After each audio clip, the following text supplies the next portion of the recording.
All the best for film. Welcome friends, आप सभी का स्वागत है सिनेमा की दुनिया बॉलीवुड पार्ट में। सन 1895 में फ्रांस के रहने वाले दो भाई ऑगस्ट और लुइस लुमियर ब्रदर्स ने अपनी पहली फ्रेंच फिल्म दर्शाई थी। अगले ही वर्ष 1896 में लुमियर ब्रदर्स ने बॉम्बे, हमारे आज के मुंबई में पहली बार अपनी चलचित्र दर्शाई थी। शुरू में तो हमारी आम जनता इसे मायावी दानवी ताकत समझकर इससे भयभीत हो गई, पर जल्द ही जनता के दिलो दिमाग में सिनेमा के मनोरंजन का ऐसा जादू चढ़ा कि आज तक उतरने का नाम नहीं ले रहा है। I am Dhundiraj Govind Phalke from India. I want to make a motion picture. Can you have? राजा हरिश्चंद्र राम की पहली मोशन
कई कलाकारों ने रुपहले पर्दे पर अपना अपना जादू बिखेरा। इन अभिनेत्रियों ने भी अपनी कला और अदाओं से लोगों को प्रफुल्लित किया।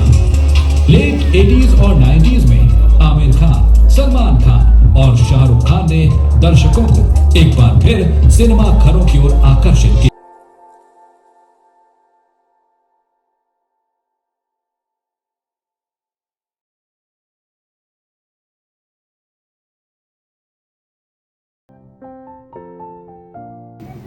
अब क्योंकि आप बॉलीवुड पार्क में आ गए हैं, आप भी अब बॉलीवुड का हिस्सा हैं। क्या पता कल आप में से भी कोई सिनेमा की आकाश गंगा में सितारा बन चमक उठे।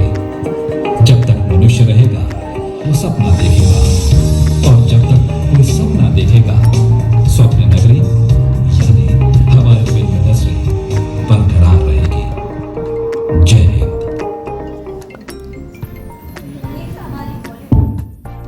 सबको ये गाना तो पता होगा, हंसते हंसते कट जाए रस्ते, और जिंदगी भी चलने के लिए हंसना बहुत जरूरी है। वैसे आज हमारे बीच एक ऐसे आर्टिस्ट मौजूद है जिनको आपने बहुत सारे शोज में देखा होगा, जैसे कि the laughter challenge, comedy circus. तो जोरदार तालियों से स्वागत कीजिए उदय दाहिया जी का।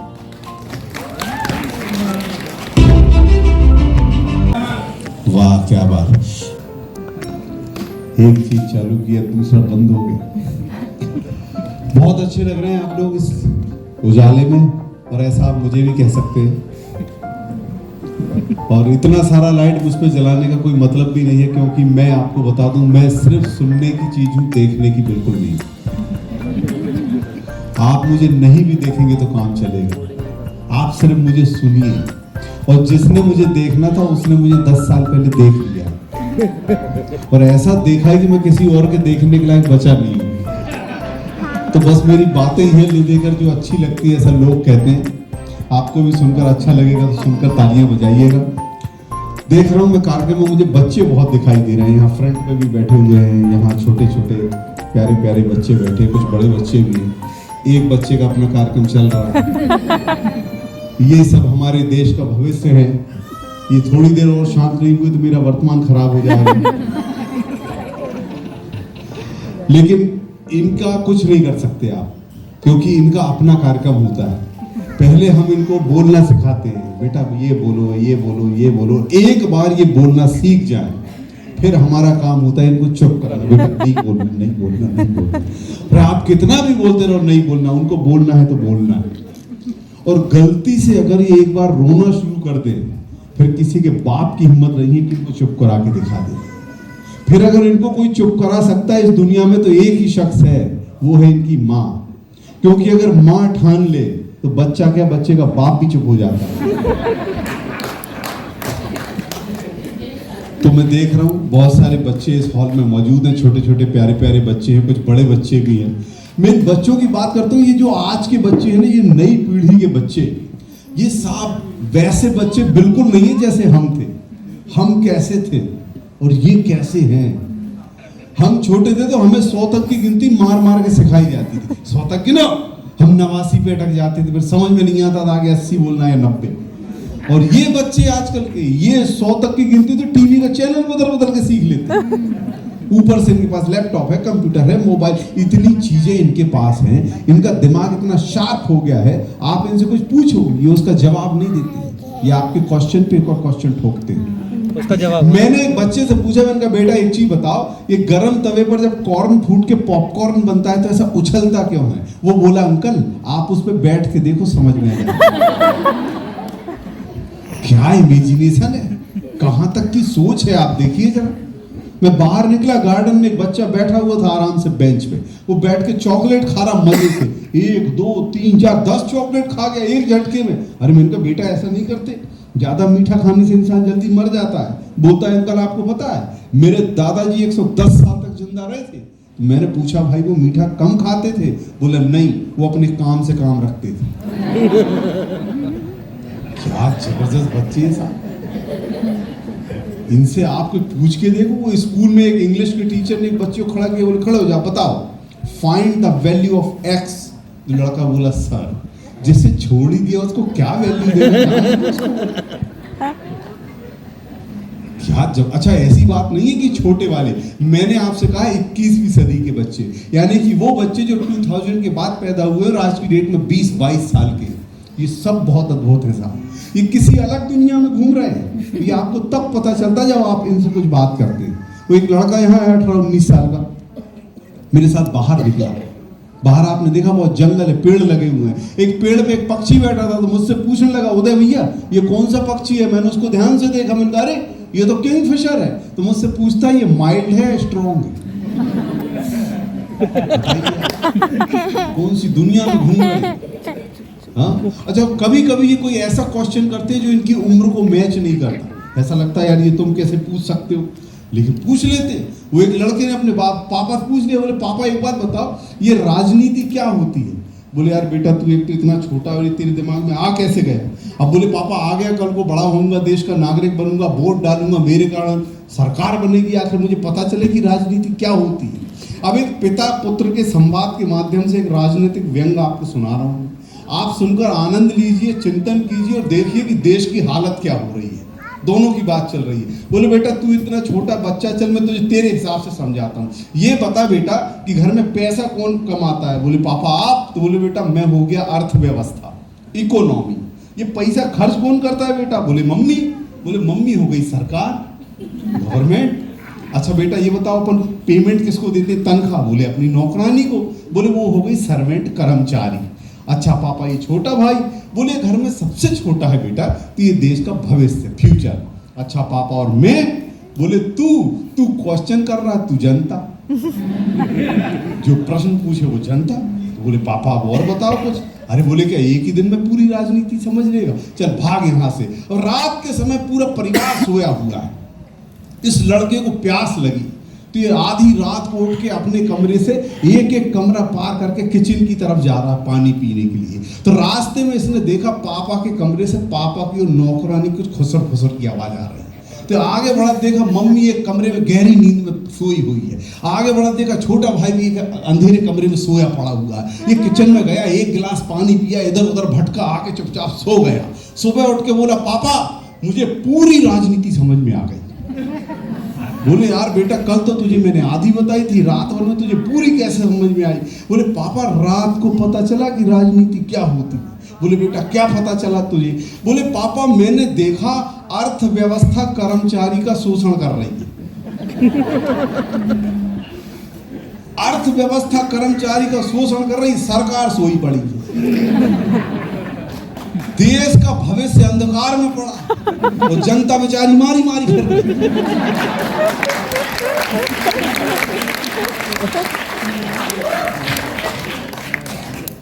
भाई साहब ये जो बच्चे इतने इंटेलिजेंट होते जा रहे हैं, इसका सबसे बड़ा कारण क्या है वो मैं आपको बताता हूँ। एक ऐसा कार्यक्रम जो पहले रोज होता था घर में, स्कूल में, आजकल वो बंद हो गया है। वो कार्यक्रम है पिटाई का कार्यक्रम।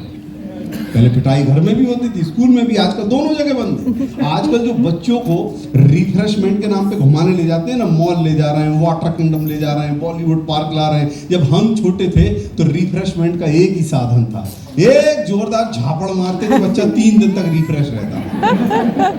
3 दिन तक वो अपने मम्मी पापा के आसपास भी नहीं फटकता था। लेकिन अभी जो बच्चे आए हैं उनको क्या सुविधाएं मिल रही है साहब, ये हमें कभी नहीं मिली। कई बार तो मैं इन बच्चों को देखता हूं तो ऐसा मन करता है जल्दी मरो, वापस पैदा हो, अपने को ही मिले। क्या सुविधा। अच्छा बच्चे तो अच्छे आ ही रहे हैं, जो नए जमाने की मम्मियां हैं वो भी अच्छी आ रही हैं। इतनी अच्छी मम्मियां आ रही हैं आजकल की, अपने बच्चों से क्या तो बातें करती हैं वो, क्या उनका कम्युनिकेशन है अपने बच्चों के साथ में, वो क्या पेशेंस है यार भाई आजकल की मम्मियों में। बच्चा अचानक बोल देता मम्मी ये क्या सब्जी बनाई आपने, नहीं खाना, मुझे नहीं पसंद। कोई बात नहीं बेटा, पिज्जा खा ले, बर्गर खा ले, मैगी बना देती हूँ, चाउमीन बना देती हूँ, बेटा कुछ ऑनलाइन बुला देती हूँ। इतने सारे ऑप्शन देती हैं आजकल की मम्मी। और एक हमारी माँ, उसके पास 2 ही ऑप्शन थे, बेटा तू ये सब्जी खाएगा या चप्पल। और हम दोनों खाते थे, पहले चप्पल बाद में सब्जी, क्योंकि हमारे पास कोई दूसरा ऑप्शन था ही नहीं है। अभी देखो पेरेंट्स दोनों माँ बाप सुबह सुबह लगे होते, एक उसको सॉक्स पहना रहा है, शूज पहना रहा है, बैग टांग रहा, उसको तैयार करके हाथ पकड़ के ले जाते, ले जाके स्कूल की वैन में बिठा के ऐसे बाय करते जैसे वो जंग लड़ने जा रहे। एक हम जाते थे स्कूल पढ़ने, रोज थप्पड़ खा के स्कूल जाते थे, और जिस दिन थप्पड़ नहीं पड़े हम समझ जाते थे आज संडे। अभी देखो आप बच्चों को क्या सुविधाएं मिल रही। साल में एक बार आते हैं अपने पापा के पास, पापा हैप्पी फादर्स डे। बताओ साल में एक बार। यहाँ हमारे पिताजी को भी फादर्स डे की जरूरत ही नहीं पड़ी। उनका जिस दिन मूड बन जाता था हाथ में एक जूता उठाते थे और बता देते थे मैं तेरा बाप। और ऐसा हफ्ते में 2 बार होता, 2 बार फादर्स डे मनता था हमारे घर में, और हम ऑफ भी नहीं करते थे। और आजकल के छोटे बच्चों को जरा सा ऐसा चांटा मारते माँ बाप, खड़े हो जाते, आपने हमको क्यों मारा, बताओ बताओ क्यों मारा हमको। ये क्वेश्चन करते हैं आजकल के बच्चे, जहाँ हमारी पूछने की हिम्मत ही नहीं थी। हमारी जब पिटाई होती थी तो हम हाथ छोड़ा के भागते थे ताकि आगे पिटने से बचे, क्योंकि तब एक आध नहीं पड़ता था। आप सामने पड़ गए तो 10-15 पड़ते ही रहते थे। और कई बार तो पिटने के बाद हम बहुत देर तक यही सोचते रहते थे आज इनने मारा क्यों। पता ही नहीं होता था किस बात के लिए मार रहे। रात को देर तक जाग रहे तो पिटाई, सुबह देर तक सो रहे तो पिटाई, नहाने नहीं जा रहे तो पिटाई, बड़ों के नहाने के टाइम बाथरूम में घुस गए तो पिटाई, यहाँ बड़े लोग बैठे वहां से बार बार निकल रहे तो पिटाई, कहीं चप्पल घुमा के आ गए तो पिटाई, किसी और की पहन के आ गए तो पिटाई, किसी को पीट के आ गए तो पिटाई, किसी से पिट के आ गए तो पिटाई। और कई बार तो इसलिए मारते थे इसको 4-5 दिन से नहीं मार रहा तो पीटा ही दो।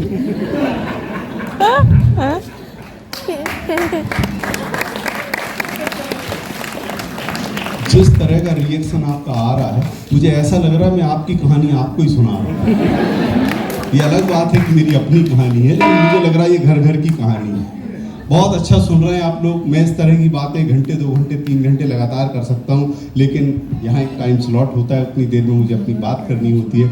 मेरा समय समाप्त होता है। जाते जाते अपने एक मन की बात आपसे शेयर करना चाहता हूँ। जब मैं कॉलेज के फाइनल ईयर में था तो मेरे सामने ये सवाल था कि मैं ज़िंदगी में अब क्या करूँगा। तब एक बहुत बड़े दार्शनिक, एक संत की मैंने 2 लाइन सुनी। उन्होंने कहा, जब आप हंसते हैं तो आप ईश्वर की प्रार्थना करते हैं, और जब आप दूसरों को हंसाते हैं तो ईश्वर आपके लिए प्रार्थना करता है।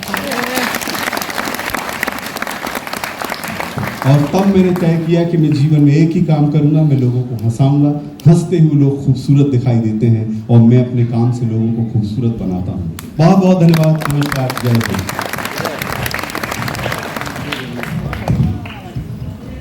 एक बार जोरदार तालियां होनी चाहिए उदय जी के लिए। तो चलिए चलते हैं हमारे अगले परफॉर्मेंस की ओर।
Thank you so much, everyone. Thank you.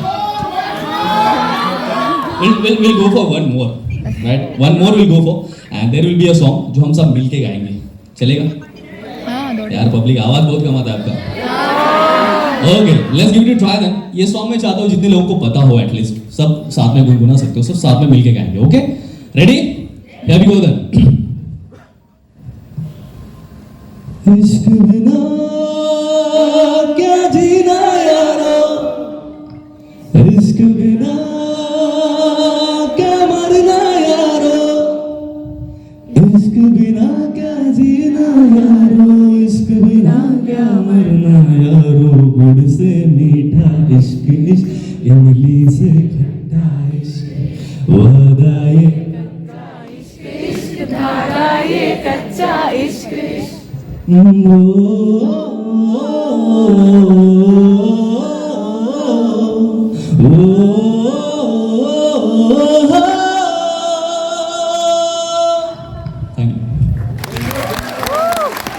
Thank you so much everyone. Thank you so much for being here. If you really want to stay connected with me to listen to some different genres, shows and songs like this, then with this name you can find me everywhere. The name is One Heart Vishal. As you can see here, it's One Heart Vishal, right? If you wish, you can be there with me. Thank you so much everyone. Bharat Mata ki Jai. One day. Mataram. Stay one hearted. Love you. Thank you and Jai Hind. एक बार जोरदार तालियां होनी चाहिए विशाल sir के लिए। I guess आप लोगों को एक मिनी कॉन्सर्ट का फील तो